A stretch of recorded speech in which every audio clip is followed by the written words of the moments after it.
नमस्कार फ्रेंड्स। जो जीएस दरोगा बिहार एसएससी एईडी और एनटीपीसी के लिए इस चैनल पर प्रैक्टिस सेट चलाया जा रहा है, उसका यह सेट नंबर 9 है फ्रेंड्स। 8 सेट ऑलरेडी इस चैनल पर अपलोड हैं और शॉर्ट वीडियो के माध्यम से आपको करंट अफेयर्स भी उपलब्ध कराए जाते हैं फ्रेंड्स। तो आप इनको फॉलो कीजिए, वीडियो को शेयर भी कीजिए, और आपको अगर कोई सवाल अच्छा लगता है या फिर किसी सवाल में आप एक्स्ट्रा इन्फॉर्मेशन चाहते हैं या किसी टॉपिक पे चाहते हैं तो आप कमेंट सेक्शन में जरूर मेंशन कीजिए, उस पर वीडियो बनाया जाएगा फ्रेंड्स। हम लोग शुरू करते हैं आज से। पहला सवाल देखिए फ्रेंड्स, मेरा जो ये क्वेश्चन का पैटर्न है, इसमें हिस्ट्री से 6 क्वेश्चन रहते हैं, ज्योग्राफी से भी आसपास, क्योंकि जो दरोगा का वेटेज वही मैं यहाँ भी लेके चलता हूँ। फिर उसके हिसाब से पॉलिटी, साइंस और बिहार स्पेशल और इकोनॉमी के 2 करंट मैं क्वेश्चन रखता हूँ फ्रेंड्स, इसको ध्यान रखिएगा। चलिए बढ़ते हैं हम लोग आगे। पहला सवाल आपसे कह रहा है कि कौन सा जो बौद्ध ग्रंथ है यह मौर्य सम्राट अशोक के बारे में, शासनकाल और उनके बौद्ध धर्म में रूपांतरण की विस्तृत जानकारी देता है। ये ऑप्शन है फ्रेंड्स। तो आपको पता है कि मिलिंद पन्हो जो है, नागसेन और जो एक राजा था मिलिंद, उसके बीच का संवाद है मिलिंद पन्हो, ये भी बौद्ध धर्म से रिलेटेड है। अभिधम्म पिटक जो बौद्ध धर्म का एक त्रिपिटक में से एक है, तो इसमें बौद्ध धर्म के दार्शनिक बातों का चर्चा किया गया। तो याद रखिएगा, अभिधम्म पिटक में बौद्ध धर्म से रिलेटेड जो भी फिलोसफिकल बातें हैं उसका चर्चा अभिधम्म पिटक में किया गया। वहीं जो दीप वंश और महावंश, जो दीप का वंश मतलब कि श्रीलंका के वंशों के बारे में, और महावंश मौर्य वंश के बारे में विशेष जानकारी देता है। इसी से सम्राट अशोक के बौद्ध धर्म की विशेष जानकारी मिलती है। इसी में बताया गया है कि सम्राट अशोक अपने पुत्र महेंद्र और संघमित्रा को श्रीलंका भेजे थे बौद्ध धर्म के, मतलब दूसरे देशों की तरफ भेजे थे बौद्ध धर्म के प्रचार के लिए, याद रखिएगा। और कभी सवाल ये पूछ लिया जाता है कि अशोक को बौद्ध धर्म में किन्होंने दीक्षित किया था, तो उस जो बौद्ध भिक्षु था उनका नाम उपगुप्त था। याद रखिए, अगर याद रह जाए तो काफ़ी महत्वपूर्ण ये बात हो जाएगा कि उपगुप्त नामक बौद्ध भिक्षु अशोक को बौद्ध धर्म में शामिल करते हैं, इसको ध्यान रखिएगा। अब हम लोग बढ़ेंगे फ्रेंड्स अगले क्वेश्चन की तरफ। अगला सवाल आपसे कह रहा है स्वदेशी आंदोलन। समझ लिए स्वदेशी आंदोलन क्यों शुरू हुआ। तो आपको पता है, जब लॉर्ड कर्जन ने बंगाल का विभाजन किया तो उसके विरोध में स्वदेशी और बहिष्कार दोनों आंदोलन एक साथ चले थे। तो 7 अगस्त 1905 को कलकत्ता के टाउन हॉल से ऑफिशियली रूप से जो ये आंदोलन है शुरू हुआ था। तो पूछ रहा है उसके बारे में कौन सा कथन सही नहीं है। स्टेटमेंट ध्यान से पढ़िए फ्रेंड्स, सत्य नहीं है इसका राइट आंसर है friend option number D. A B C तीनों सही है जबकि डी गलत है, लेकिन इस क्वेश्चन में आपका आंसर डी ही होगा क्योंकि गलत पूछा था। देखिए, यह आंदोलन 1905 के बंगाल विभाजन के विरुद्ध शुरू हुआ था। यस, इस आंदोलन के दौरान राष्ट्रीय शिक्षा परिषद जो नेशनल काउंसिल ऑफ एजुकेशन, इसकी स्थापना हुई थी, यह सही है। महिलाओं ने इस आंदोलन में सक्रिय, एकदम महिलाएं, छात्र और किसान इस आंदोलन में भाग लिए थे। तो कह रहा है कि इस आंदोलन का उद्देश्य केवल ब्रिटिश उत्पादों का बहिष्कार करना था। यह तो था, लेकिन यह केवल लगा है, केवल उसका बहिष्कार करना नहीं था, रचनात्मक कार्य को भी शामिल किया गया, जबकि ये कह रहा है कि शामिल नहीं किया गया। इस कारण मतलब दो वर्ड के वर्ड से गलत हो जा रहा है, एक तो यहाँ केवल और एक यहाँ नहीं।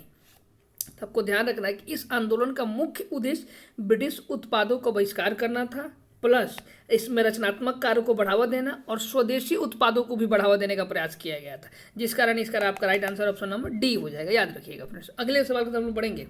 अगला सवाल आपसे कह रहा है कि जो प्राचीन भारत हुआ करता था उसमें केस एक शब्द था, केसय, इसका किसके लिए प्रयोग किया जाता है। ये ऑप्शन है फ्रेंड्स। तो इसका right answer option number B, रेशम के लिए केसय शब्द का प्रयोग किया जाता है। याद रखिए, काफी देखिए जो बेलनार हुआ करते थे वह बड़े किसानों के लिए शब्द प्रयोग किया जाता है। याद रखिए, काफी महत्वपूर्ण ये हो जाएगा। हम लोग बढ़ेंगे अगले क्वेश्चन की तरफ फ्रेंड्स।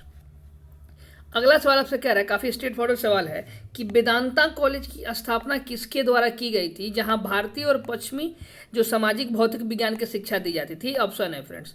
तो इसका राइट आंसर है ऑप्शन नंबर बी, राजा राम मोहन राय के द्वारा 1825 ईस्वी में वेदांता कॉलेज की स्थापना किया गया था। याद रखिएगा, राजा राम मोहन राय को भारतीय पुनर्जागरण का अग्रदूत भी कहा जाता है, इन्हें प्रथम आधुनिक भारतीय भी कहा जाता है। याद रखिएगा, इनका कहना था, मिरातुत अकबाल इनकी पुस्तक भी हुआ करती थी, समाचार पत्र पुस्तक। इनका कहना था कि जो ब्रिटिश और जो पश्चिमी दर्शन में अच्छे बातें हैं उनको अच्छे भारतीय में शामिल किया जाए, और जो भारतीय बुरी संस्कृति में कुछ तत्व शामिल हो गए उन्हें त्याग किया। जैसे सती प्रथा का ये विरोध करते थे, बाल विवाह का यह विरोध करते थे। इनका कहना था कि महिला शिक्षा हो, महिला और पुरुष को बराबर अधिकार मिले। तो ये सब राजा, देखिए एक कंसेप्ट याद रखिएगा, अच्छे लोग अच्छे बातें करेंगे, समाज के हित में बात करेंगे, आपको ध्यान रखना है। स्वामी विवेकानंद ने 1897 में, आपको पता है कि रामकृष्ण जो मिशन थे उसकी स्थापना किया था।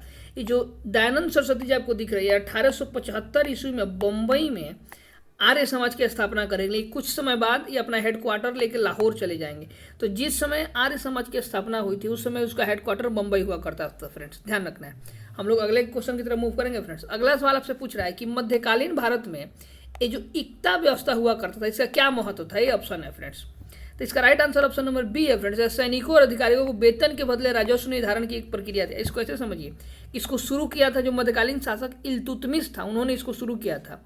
याद रखिएगा, जो इल्तुतमिश था यह शुरू किया था कि इसको इक्ता व्यवस्था। इसमें तरह होता था कि जो भी साम्राज्य था उसको छोटे छोटे इक्ता में बांटा जाता था और एक क्षेत्र के इक्ता की जिम्मेवारी एक इक्तेदार को दे दिया जाता था, जिसका मेन काम होता था कि वहाँ से टैक्स उछले और वहाँ की कानून व्यवस्था को बनाए रखे। याद रखिएगा, तो यह व्यवस्था शुरू करने का जो श्रेय है यह जाता है इल्तुतमिश को। ध्यान रखिएगा, काफ़ी महत्वपूर्ण हो जाएगा फ्रेंड्स। अगले सवाल की तरफ हम लोग बढ़ेंगे फ्रेंड्स।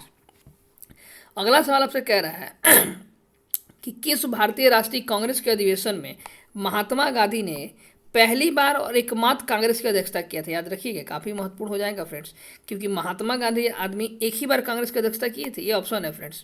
तो इसका राइट आंसर होगा ऑप्शन नंबर सी, बेलगांव अधिवेशन 1924 में गांधी जी कांग्रेस का एकमात्र अध्यक्षता किए थे। याद रखना है आपको, ये काफ़ी महत्वपूर्ण हो जाएगा फ्रेंड्स।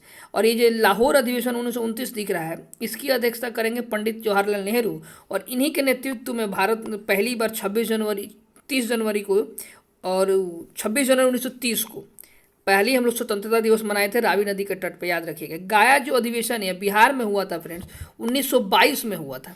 गाया अधिवेशन बिहार में 1922 में हुआ था और चित्तरंजन दास इसकी अध्यक्षता कर रहे थे। याद रखिएगा, काफ़ी महत्वपूर्ण हो जाएगा। और इस समय सचिव थे मोतीलाल नेहरू जी। ध्यान रखिए, काफ़ी महत्वपूर्ण हो जाएंगे। और एक और बिहार में अध्यक्षता हुआ था 1911 में। आप बताइए उसकी अध्यक्षता किन्होंने किया था और अधिवेशन कहाँ हुआ था फ्रेंड्स। हम लोग मूव करेंगे अगले क्वेश्चन की तरफ फ्रेंड्स। अगला सवाल आपसे कह रहा है कि अष्टदिग्गज विजयनगर के किस शासक के दरबार को सुशोभित करते थे। साधारण भाषा में किसके दरबार में अष्टदिग्गज रहा करते थे, ऑप्शन है। तो आप ऐसे ही बता देंगे, इसका राइट आंसर होगा कृष्णदेवराय के अमुक्तमार्ग। इन्होंने पुस्तक भी लिखा था, इनके दरबार में ये लोग रहा करते थे। याद रखिए, अष्टदिग्गज, जिसमें पेडाना भी शामिल थे, जिन्हें आंध्र कविता का पितामह कहा जाता है। याद रखिएगा, देखिए अष्टदिग्गज तो हो गए किनके दरबार में, कृष्णदेवराय के दरबार में। नवरत्न अगर आपसे पूछ लिया जाए तो अकबर के दरबार में। नवरत्न कहाँ हो जाएंगे, तो जो अकबर था उसके दरबार में नवरत्न में बैठेंगे। और अष्टप्रधान पूछ लिया जाए, अष्टप्रधान पूछ लिया जाए, अष्ट अगर आपसे प्रधान पूछ लिया जाता है तो ये शिवाजी हो जाएगा फ्रेंड्स। याद रखिएगा, देखिए आपको कंफ्यूज नहीं होना है फ्रेंड्स, अच्छे से ध्यान में रखना है कि अष्टदिग्गज कृष्णदेवराय, नवरत्न अकबर और अष्टप्रधान शिवाजी। और एक और नवरत्न बैठेंगे किसके, चंद्रगुप्त द्वितीय, जिन्हें हम लोग विक्रमादित्य कहते हैं। याद रखिएगा, तो आप ऑप्शन के अकॉर्डिंग टिक कीजिएगा कि कौन सा ऑप्शन कैसे जोड़ रहा है। नवरत्न चंद्रगुप्त मौर्य में भी थे, जो चंद्रगुप्त द्वितीय जो था जिन्हें विक्रमादित्य कहा जाता, उनके दरबार में भी थे, अकबर के भी दरबार में थे, और अष्टदिग्गज कृष्णदेवराय के दरबार में, और अष्टप्रधान शिवाजी के दरबार में। ये सब क्लियरिटी आप दिमाग में रखिएगा फ्रेंड्स। अगले सवाल की तरफ मूव करेंगे। अगला सवाल आपसे कह रहा है कि भारत की सबसे लंबी प्रायद्वीपीय नदी कौन सी। प्रायद्वीपीय नदी मतलब ये जो भारत का प्रायद्वीप वाला पार्ट है, ये वाला, इसमें सबसे लंबी नदी कौन सी है। तो इसकी सबसे लंबी नदी फ्रेंड्स गोदावरी, आपको याद रखना है, जिन्हें इसकी लंबाई की वजह से ही इन्हें, तो इसका राइट आंसर आपका ऑप्शन नंबर बी हो जाएगा, गोदावरी है। गोदावरी को दक्षिण की गंगा या फिर वृद्ध गंगा भी कहा जाता है। आप याद रखिए, काफ़ी महत्वपूर्ण हो जाएगा यह बात फ्रेंड्स, याद रखना है आपको। अगले सवाल की तरफ मूव करेंगे। अगला सवाल आपसे कह रहा है कि जोजिला दारा जो है, जोजिला पास, देखिए मतलब ये विडम्बना है फ्रेंड्स, ला का मतलब पास ही होता है, फिर भी कहीं कहीं पास लिख रहे हैं साथ में ताकि आप समझें। ये जो जोजी दर्रा है और जोजी स्थान है, ला का मतलब पास होता है, लेकिन हम लोग एक साथ इसको लिख लेते हैं जोजिला दर्रा। तो याद रखिएगा, इसका राइट आंसर जम्मू कश्मीर या लद्दाख। आपको क्या दे रहा है, क्योंकि ये दोनों के बॉर्डर पे है, तो जो ऑप्शन में देगा आप वही टिक कीजिएगा। याद रखिएगा, काफ़ी महत्वपूर्ण हो जाएगा। हिमाचल प्रदेश में आपको पता है शिव किला दर्रा है फ्रेंड्स। कौन सी दर्रा है, शिव किला दर्रा है, जहाँ से जो चंद्र और भागा नदियाँ मिलकर सतलज बनाते हैं। चंद्र जो क्या नाम है, सतलज रिवर भारत में प्रवेश करते हैं फ्रेंड्स, इसको ध्यान रखिए। उत्तराखंड में आपको पता है नीति दारा है, माना दारा है, याद रखिएगा। लिपू लेख दारा भी उत्तराखंड में। सिक्किम में जेलेपला दारा है, याद रखिएगा, और नाथुला दारा, ये दो काफ़ी फेमस दारे सिक्किम के हैं, याद रखना है। अब हम लोग पढ़ेंगे अगले क्वेश्चन। लोनाक्स लेक जो कुछ साल पहले अभी हाल ही में जो ग्लॉफ हुआ था, ग्लेशियर आउटब्लास्ट जो हुआ था, उसके कारण चर्चा में आ गया। तो लोनाक लेक भी सिक्किम में ही, आपको याद रखना है फ्रेंड्स। अगला सवाल आपसे पूछ रहा है कि कौन सी महासागरीय जलधारा ठंडी जलधारा का एग्जाम्पल है। ध्यान रखिए, ये ऑप्शन है फ्रेंड्स। तो इसका right answer option number C, Benguela जो जलधारा है, ठंडी जलधारा है। बाकी ब्राजीलियन, क्यूरेशियो और गल्फ स्ट्रीम में सब गर्म जलधारा के एग्जाम्पल्स हैं। बेंगुला के साथ साथ और ठंडी जलधारा के एक दो मैं नाम आपको बता दे रहा हूँ। लेब्राडोर जो जलधारा है, यह भी एक प्रकार की ठंडी जलधारा है। कैलिफोर्निया की जलधारा, वो भी ठंडी जलधारा है। ओया जो सीओ है, जो जापान के तट के आसपास प्रवाहित होती है, वह भी एक प्रकार की ठंडी जलधारा है फ्रेंड्स, आप ध्यान रखिएगा, काफ़ी महत्वपूर्ण हो जाएगा। जो अब पश्चिमी ऑस्ट्रेलिया जलधारा है वो भी ठंडी जलधारा का एग्जाम्पल आपको ध्यान रखना है, काफ़ी महत्वपूर्ण ये सब जलधाराएं हैं फ्रेंड्स, इनको याद रखिएगा। आपके एग्जाम में डायरेक्ट जलधारा से एक सवाल पूछ लिए जाते हैं। और कोई पूछ ले कि बेंगुला जलधारा है किस महासागर में प्रवाहित होती है, तो उसका राइट आंसर अटलांटिक ओशन हो जाएगा फ्रेंड्स, याद। जो ब्राजीलियन धारा है ये भी अटलांटिक ओशन में फ्लो करती है। क्यूरेसियो धारा प्रशांत महासागर की जलधारा है, और गल्फ स्ट्रीम भी कहाँ की जलधारा है, तो अटलांटिक महासागर की धारा है। तो यहाँ जो 3 धारा है, 2 धारा है, गल्फ स्ट्रीम और ये जो आपका ब्राजीलियन है अटलांटिक महासागर, और बेंगुला भी, और क्यूरेसियो आपको पता है कहाँ की जलधारा है फ्रेंड्स, तो ये प्रशांत महासागर की जलधारा। सोमाली जलधारा हिंद महासागर में प्रवाहित होती है फ्रेंड्स, याद रखिएगा। अगले सवाल की तरफ लोग मूव करेंगे। अगला सवाल कह रहा है कि भारत में मानसून के प्रफोस्ट द बर्स्ट ऑफ मानसून के कौन सी घटना, साधारण भाषा में यह पूछ रहा है कि भारत में मानसून आने के लिए निम्न से कौन सी घटना जिम्मेदार है। ये ऑप्शन है फ्रेंड्स, देखिए ये जो पश्चिमी विक्षोभ है यह भूमध्य सागर में उत्पन्न होती है फ्रेंड्स, और वहाँ से पश्चिमी जो जेट स्ट्रीम है उसके द्वारा भारत में लाई जाती है, और जनवरी फरवरी के आसपास उत्तर प्रदेश के पश्चिमी उत्तर प्रदेश, दिल्ली, पंजाब, हरियाणा, राजस्थान के कुछ भाग में यह वर्षा कराती है, जो गेहूं के फसल के लिए काफ़ी फायदेमंद होती है। कौन, पश्चिमी विक्षोभ। तो ये इसका मानसून से कोई ज़्यादा रिलेशन नहीं है। जो अल नीनो है, अल नीनो के वक्त क्या होता है कि हमारे यहाँ मानसून कमज़ोर होता है, मानसून आता नहीं है। जो मानसून आया हुआ रहता है वही या तो कमज़ोर होता है या फिर मजबूत होता है एल नीनो के समय, याद रखिएगा। पूर्वी विक्षोभ को ज़्यादा प्रभाव डालता है, लेकिन मानसून के उत्पन्न होने पर डालता है फ्रेंड्स। तो इसका राइट आंसर होगा ऑप्शन नंबर बी, ये जो आपका जेट स्ट्रीम का विस्थापन है। और यहाँ पे एग्जैक्ट कहें तो पश्चिमी जेट स्ट्रीम का, देखिए जो भारत का मैप हम लोग ऐसे ड्रॉ करते हैं, एक रफ मैप, माफ़ कीजिएगा मुझे, तो जब जेट स्ट्रीम जो तिब्बत के ऊपर जाती है तब जाके इधर लो प्रेशर बन पाता है, और तब जो हवाएं हैं ये भारत की तरफ आती हैं और बारिश कराती हैं। तो जब तक जेट स्ट्रीम तिब्बत के पठार के उत्तर में नहीं खसकता है तब तक भारतीय उपमहाद्वीप में मजबूत लो प्रेशर का केंद्र नहीं बन पाता है। और आपको पता है कि जब लो प्रेशर का केंद्र नहीं बनेगा तो मानसून आएगा नहीं। इसीलिए कहा जाता है कि जब तक जेट स्ट्रीम पश्चिम उत्तर की तरफ नहीं खसकेगा भारत में मानसून का प्रभाव प्रस्फुटन नहीं होगा, याद रखिएगा। भारत में पहली बार मानसून केरल के तट पे टकराता है लगभग 1 जून को, लेकिन अगर कभी ऑप्शन में आपको अंडमान और निकोबार भी दिखे तो पहले आप उसको टिक कीजिएगा फ्रेंड्स, क्योंकि 25 मई के आसपास मानसून जो है सबसे पहले तमिलनाडु में, माफ़ कीजिएगा मुझे, अंडमान और निकोबार में पहुंच जाता है, और 1 जून के आसपास केरल में आता है। तो आप ऑप्शन देख लीजिए, अगर अंडमान निकोबार है तो आप अंडमान निकोबार ही टिक कीजिएगा फ्रेंड्स। अगले सवाल की तरफ हम मूव करेंगे। अगला सवाल कह रहे हो, काफ़ी फेमस सवाल है और ये साधारण भी मेरे ख्याल से, कि रेगुर मिट्टी का दूसरा नाम क्या है। ऑप्शन है फ्रेंड्स, तो इसका right answer option number C, काली मिट्टी को हम लोग रेगुर मिट्टी भी कहते हैं, और इसे कपासी मिट्टी भी कहा जाता है। इसे कपासी मिट्टी क्यों कहा जाता है, क्योंकि इसमें कपास का उत्पादन बड़े स्तर पर होता है फ्रेंड्स। याद रखना, ये जो काली मिट्टी है मध्य प्रदेश, महाराष्ट्र, कर्नाटका, गुजरात के कुछ भाग, तमिलनाडु, इन क्षेत्रों में पाई जाती है, और यह बड़े स्तर पर कपास की जो बेल्ट है ये कपास के उत्पादन के लिए भी काफ़ी फेमस है। जलोढ़ मिट्टी को आपको पता है सबसे उपजाऊ मृदा माना जाता है, और उसमें भी जो सबसे नवीन जलोढ़ होती है जिसे खादर कहा जाता है यह सबसे अधिक उपजाऊ होती है, ध्यान रखिएगा, काफ़ी महत्वपूर्ण हो जाएगा फ्रेंड्स। ये जो लाल मिट्टी है और लेटेराइट मिट्टी है, लाल मिट्टी सामान्यतः आयरन जो फेरस ऑक्साइड के कारण, फेरस मैग्नेटाइट के कारण यह लाल होती है, और लेटेराइट मृदा में काजू का उत्पादन बड़े स्तर पर होता है। तो इस क्वेश्चन का आपका आंसर सी है।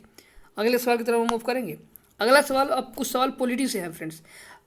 अगला सवाल आपसे कह रहा है कि भारतीय संविधान का कौन सा अनुच्छेद जो अंतर्राज्यीय जल विवाद है, इंटर स्टेट रिवर डिस्प्यूट के न्याय निर्णय से संबंधित है। ये ऑप्शन है फ्रेंड्स, तो इसका राइट आंसर है ऑप्शन नंबर ए, आर्टिकल 262। याद रखिएगा फ्रेंड्स, काफ़ी महत्वपूर्ण हो जाएंगे कि अनुच्छेद 262 ये कहता है कि अगर नदी से संबंधित जो भी विवाद होता है तो केंद्र सरकार अधिकरण का गठन करके इस विवाद का समाधान करने का प्रयास करेगी, याद रखना है। वहीं जो अनुच्छेद आपका 263 है, इन दोनों को याद रखिएगा फ्रेंड्स। देखिए, अंतर्राज्यीय विवाद अगर 2 राज्यों के बीच सीमा के लेकर भी हो, जैसे कि मान लीजिए जो बेलगावी क्षेत्र है उसको लेकर कर्नाटक और महाराष्ट्र के बीच में विवाद होता है, तो उसका फैसला आर्टिकल 263 के तहत कहता है। अब ध्यान रखिएगा मेरी बात को अच्छे से, अगर अंतर्राज्यीय नदी जल विवाद या फिर जल विवाद कहता है तो उसका संबंध अनुच्छेद 262 से।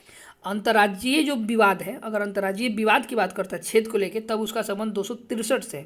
और 280 जो है फ्रेंड्स, यह है वित्त आयोग से संबंधित। और 300 में आपको होमवर्क देता हूँ, आप सर्च कीजिए और बताइए क्या है, किससे रिलेटेड है, ये काफ़ी महत्वपूर्ण हो जाएगा फ्रेंड्स। अब हम लोग अगले क्वेश्चन की तरफ मूव करेंगे। अगला सवाल कह रहा है कि 42वें संविधान संशोधन अधिनियम 1976 द्वारा प्रस्तावना में निम्नलिखित में से कौन सा शब्द नहीं जोड़ा गया था। मेरे क्वेश्चन के पैटर्न पर ध्यान दीजिए फ्रेंड्स, काफ़ी महत्वपूर्ण हो जाएंगे।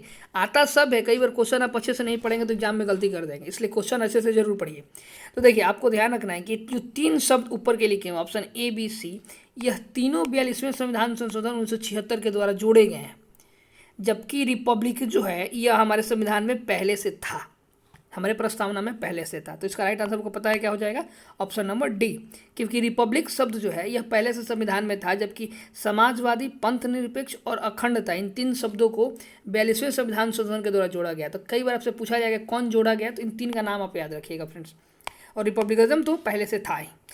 गणराज्य का क्या मतलब होता है फ्रेंड्स, देखिए ऑस्ट्रेलिया को हम लोग रिपब्लिक नहीं कहते हैं, कनाडा को हम लोग रिपब्लिक नहीं कहते हैं, जबकि भारत को हम लोग रिपब्लिक कहते हैं, यूएसए को रिपब्लिक कहते हैं। ऐसा क्यों? तो रिपब्लिक का जो जनरल मीनिंग होता है, जो यह कहता है कि जब भी किसी देश का जो हेड ऑफ स्टेट होता है, 2 चीज़ होते हैं फ्रेंड्स, एक हेड ऑफ नेशन या हेड ऑफ स्टेट इसे कहते हैं, और एक हेड ऑफ गवर्नमेंट होता है। तो हमारे यहाँ जो हेड ऑफ नेशन या राष्ट्रपति है, और हेड ऑफ गवर्नमेंट जो प्रधानमंत्री होते हैं वो होते हैं। तो जब हेड ऑफ नेशन का चुनाव होता है, कोई वंशानुगत पद नहीं होता है, तो वैसे देश, सिस्टम वाले, व्यवस्था वाले देश को हम लोग गणराज्य कहते हैं। जबकि ऑस्ट्रेलिया में क्या है, तो आज भी ऑस्ट्रेलिया में जो महारानी है उनको उनका हेड ऑफ नेशन माना जाता है। कनाडा में भी सेम कंसेप्ट है, लेकिन हम लोग आज़ादी के साथ ही गणराज्य बन गए थे, क्योंकि हमारे यहाँ राष्ट्रपति का हर 5 साल बाद चुनाव होता है। याद रखना है, काफ़ी महत्वपूर्ण है। अगले सवाल की तरफ। अगला सवाल आपसे कह रहा है कि भारतीय संविधान में राज्यपाल के पद से संबंधित प्रावधान कहाँ से लिए गए हैं। ये ऑप्शन है। तो ये जो हम लोग लिए हैं कंसेप्ट, ये हम लोग कनाडा के संविधान से लिए हैं फ्रेंड्स, क्योंकि कनाडा में भी संघीय व्यवस्था है और हमारे यहाँ भी संघीय व्यवस्था है। संघीय फेडरल स्ट्रक्चर का मतलब यह होता है, संघीय व्यवस्था का जो भी पावर है उसका सेपरेशन संविधान में लिखा होता है, और शासन की जितनी भी इकाइयाँ होती हैं उनके भी जो भी पावर होते हैं उसको डिस्ट्रीब्यूट किया जाता है। तो आपको पता है कि हमारे यहाँ जो 7वीं अनुसूची है संविधान की, उसमें 3 सूचियाँ हैं, संघ सूची, जो सेंटर लिस्ट है, फिर आपको कॉन्करेंट लिस्ट, और फिर स्टेट लिस्ट। तो संघ राज्य के बीच शक्तियों, जो केंद्र और राज्य हैं उनके बीच शक्तियों का विभाजन है, याद रखिए। और राज्यपाल के पद हम लोग कहाँ से लिए हैं, तो कनाडा से। मूल अधिकार हम लोग कहाँ से लिए हैं, और उपराष्ट्रपति का पद तो अमेरिका के संविधान से। जो राज्य के नीति निर्देशक सिद्धांत है ये लोग हम लोग आयरलैंड के संविधान से लिए हैं। समवर्ती सूची का कंसेप्ट हम लोग ऑस्ट्रेलिया से लिए हैं, इसको ध्यान रखना है आपको। हम लोग बढ़ेंगे अब अगले क्वेश्चन की तरफ फ्रेंड्स। अगला क्वेश्चन आपसे कह रहा है कि पंचायती राज संस्थाओं के, याद रखिए, पंचायती राज संस्थाओं को चुनाव कराने का निर्णय किसके द्वारा लिया जाता है फ्रेंड्स, ये ऑप्शन है। तो इसका राइट आंसर है ऑप्शन नंबर डी। ये जो राज्य सरकार होती है यह निर्णय लेती है कि पंचायतों का चुनाव कब कराया जाता है। याद रखिए, आपको पता है कि 73वें संविधान संशोधन के द्वारा 1992 में संविधान में भाग 9 जोड़ा गया, और 9 के तहत आर्टिकल 243 ए से ओ तक जोड़ा गया, जिसमें पंचायतों से रिलेटेड प्रोविजंस है। और इसी के तहत आर्टिकल 243 के तहत राज्य निर्वाचन आयोग का गठन किया गया है, जिनका मुख्य काम होता है राज्य में चुनाव कराना, पंचायतों का चुनाव कराना और नगर पालिका का चुनाव कराना। याद रखिए। तो सवाल आप ध्यान से पढ़िएगा फ्रेंड्स, सवाल ये पूछ रहा है कि राज्य में जो पंचायतों का चुनाव का निर्णय किसके द्वारा लिया जाता है, तो ये राज्य सरकार लेती है। अगर पूछ ले चुनाव संपन्न किसके द्वारा कराया जाएगा, तो राज्य निर्वाचन जो आयोग है उनके द्वारा, जिनकी चर्चा कहाँ की गई है, तो आर्टिकल 243 के में किया गया। याद रखना है। वहीं अगर आपको आर्टिकल 243 आई पूछ लेता है फ्रेंड्स, तो यह राज्य वित्त आयोग से संबंधित है, जिसका गठन राज्यपाल के द्वारा किया जाता है, और 71वें बीपीएससी में यह पूछा भी गया था। याद रखिएगा। वहीं आपका जो केंद्रीय निर्वाचन आयोग है, यह देश में राष्ट्रपति, उपराष्ट्रपति, लोकसभा, राज्यसभा, विधानसभा, विधान परिषद का चुनाव कराते हैं। याद रखिए, काफ़ी महत्वपूर्ण, जिनका चर्चा संविधान के भाग 15 में किया गया है, जो अनुच्छेद 324 से 329 तक है। इसको ध्यान रखिएगा। अब हम लोग मूव करेंगे अगले क्वेश्चन की तरफ फ्रेंड्स। अगला सवाल आपसे कह रहा है कि निम्न में से कौन सा संवैधानिक निकाय का नहीं है। देखिए, इस सवाल को अच्छे से समझ। कॉन्स्टिट्यूशनल बॉडी का मतलब ऐसे होता है कि वैसी बॉडी जिनका चर्चा जो भी हमारा कॉन्स्टिट्यूशन का फ्रेमवर्क है उसके अंदर किया गया है, तो उसे हम लोग कॉन्स्टिट्यूशनल बॉडी कहेंगे, राइट। और जिनकी चर्चा नहीं हुआ उन्हें हम लोग कॉन्स्टिट्यूशनल बॉडी नहीं कहेंगे। और जिनका निर्माण कानून बनाकर किया गया उन्हें सांविधिक या फिर वैधानिक निकाय कहा जाता है। तो देखिए, जो राष्ट्रीय अनुसूचित जनजाति आयोग है, इनका चर्चा संविधान के आर्टिकल 338 के ए के तहत किया गया। याद रखिए, ए बी के तहत चर्चा, ठीक है। वित्त आयोग की चर्चा 280 में है। नियंत्रण जो कैग है, इनके चर्चा 148 में, जबकि नीति आयोग जो फ्रेंड्स है ना ही इसका संविधान में चर्चा है कहीं, और ना ही कानून बनाया गया। इसे सरकार के एक एग्जीक्यूटिव ऑर्डर से बनाया गया है। जैसे योजना आयोग था वैसे नीति आयोग है। तो इसका राइट आंसर हो जाएगा ऑप्शन नंबर सी, नीति आयोग जो है फ्रेंड्स, यह संवैधानिक निकाय नहीं है, ना ही वैधानिक निकाय है, याद रखिएगा। हम लोग मूव करेंगे अगले क्वेश्चन की तरफ फ्रेंड्स। अगले सवाल जो आपको साइंस से आपको मिलेंगे, कह रहे हैं कि निम्न में से किस घटना का जो है, किस घटना में डॉपलर इफेक्ट का प्रयोग किया जाता है, ये ऑप्शन है फ्रेंड्स। तो इसका राइट आंसर आप बताइए क्या होगा। तो इसका राइट आंसर होगा फ्रेंड्स ऑप्शन नंबर ए, जो गति का पता हम लोग लगाते हैं फ्रेंड्स डॉपलर इफेक्ट से, ए कह रहा हूँ मैं बी। खगोल विज्ञान में आकाशगंगाओं की गति का निर्धारण जनरली जो है फ्रेंड्स यह किया जाता है डॉपलर प्रभाव से। इसको याद रखिए। सोनार से आपको पता है कि जो गहराई है समुद्र, इसको मापा जाता है फ्रेंड्स। इकोकार्डियोग्राफी दिल के धड़कन के लिए इसका प्रयोग किया जाता है, याद रखिएगा। अगले सवाल की तरफ मूव करेंगे हम लोग। अगला सवाल क्या रहा है, किसी बिलियन में हाइड्रोजन आयन की सांद्रता मापने के लिए किस उपकरण का उपयोग किया जाता है, आपको याद है option number C, pH meter मान लीजिएगा इसको। कैलोरीमीटर से फ्रेंड्स ये जो प्रकाश की तीव्रता है इसको मापते हैं। बैरोमीटर से एटमॉस्फेरिक प्रेशर को मापा जाता है, याद रखना आपको, काफ़ी महत्वपूर्ण। और स्पेक्ट्रो जो फोटोमीटर, इससे प्रकाश जो संश्लेषण होता है उसकी तीव्रता के दर को मापा जाता है, याद रखिएगा। देखिए कैलोरीमीटर से प्रकाश की तीव्रता मापी जाती है और स्पेक्ट्रोफोटोमीटर से प्रकाश संश्लेषण की तीव्रता को मापा जाता है, याद रखिएगा। देखिए जो सोरेंस थे 1909 ईस्वी में, सोरेंस नाम का एक वैज्ञानिक 1909 ईस्वी में पीएच का खोज किया था। आपको पता है कि अम्ल जो भी है, एसिड का पीएच मान 7 से कम होता है फ्रेंड्स। जो बेस का पीएच मान होता है फ्रेंड्स यह 7 से अधिक होता है। जो बेस होते हैं उनका पीएच मान 7 और जो न्यूट्रल होता है उसका पीएच मान 7 होता है, याद रखिएगा। काफ़ी महत्वपूर्ण हो जाएगा फ्रेंड्स। हम लोग अगले सवाल की तरफ मूव करेंगे। अगला सवाल आपसे पूछ रहा है कि निम्न में से कौन सा जो बीमारी यहाँ लिखा है यह विषाणु के द्वारा नहीं होता है।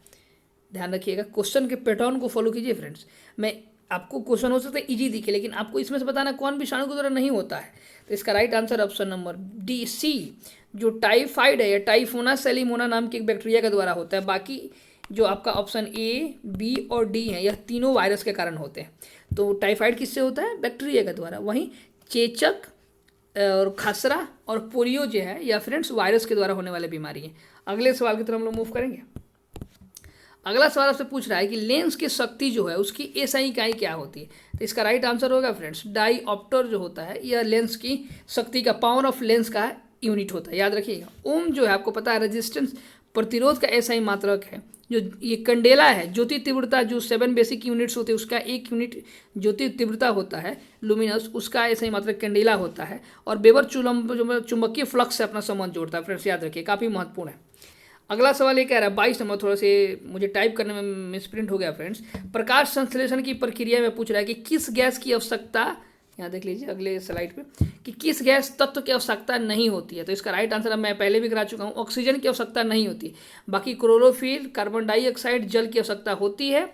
और जो ऑक्सीजन ये तो बाई प्रोडक्ट के रूप में रिलीज होता है, इसको याद रखिएगा, काफ़ी महत्वपूर्ण है। अब अगला सवाल इकोनॉमिक्स से 2 सवाल है। कह रहा है कि जब सरकार का व्यय उसके राजस्व से अधिक हो जाता है तो वैसी कंडीशन को हम लोग क्या कहते हैं। मतलब ऐसे समझिए कि सरकार कमा रही है 10 रुपया और सरकार का जब खर्चा मान लीजिए 11 होने लगे, तो इसको हम लोग इस सिचुएशन को क्या कहेंगे, क्योंकि सरकार तो माइनस में जाने लगी, तो इसको कहा जाता है राजस्व घाटा, याद रखिएगा।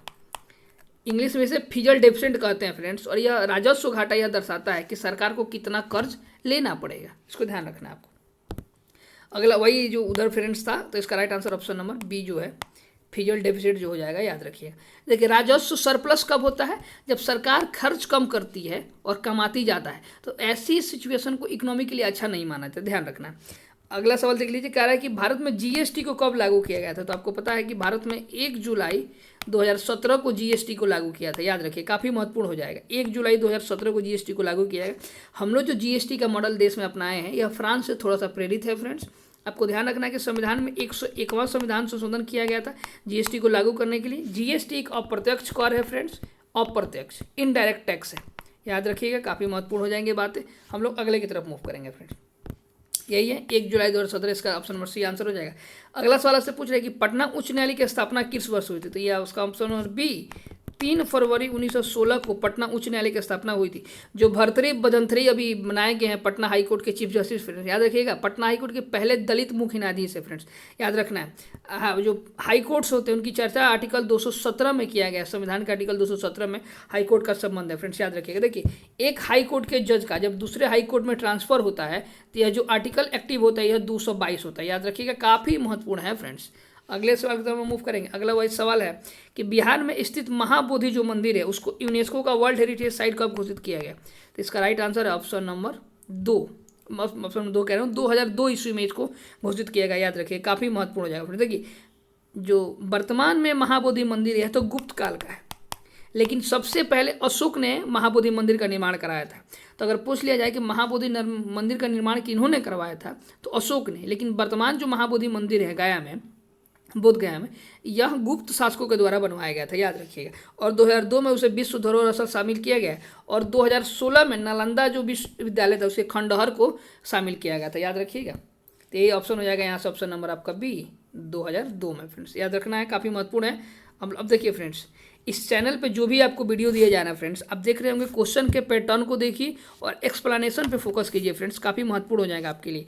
ये जो भी हैं एनटीपीसी फ्रेंड्स, एनटीपीसी, फिर बिहार जो एसएससी का एग्ज़ाम होगा, फिर जो TRE 4 होने वाला है फ्रेंड्स, इन सब के लिए काफ़ी महत्वपूर्ण है। AEDO हुआ, और सबसे महत्वपूर्ण जो दरोगा है बिहार SI का जो 1799 वैकेंसी है उसमें भी आपको काफ़ी मदद करेगा फ्रेंड्स। तो इसको ध्यान रखिए, चैनल को सब्सक्राइब कीजिए, वीडियो को शेयर कीजिए, और अगर आप कमेंट कर सकते हैं तो फ्रेंड्स कमेंट जरूर कीजिएगा, उससे बहुत मोटिवेशन मिलता है वीडियो बनाने के लिए। Thank you friends.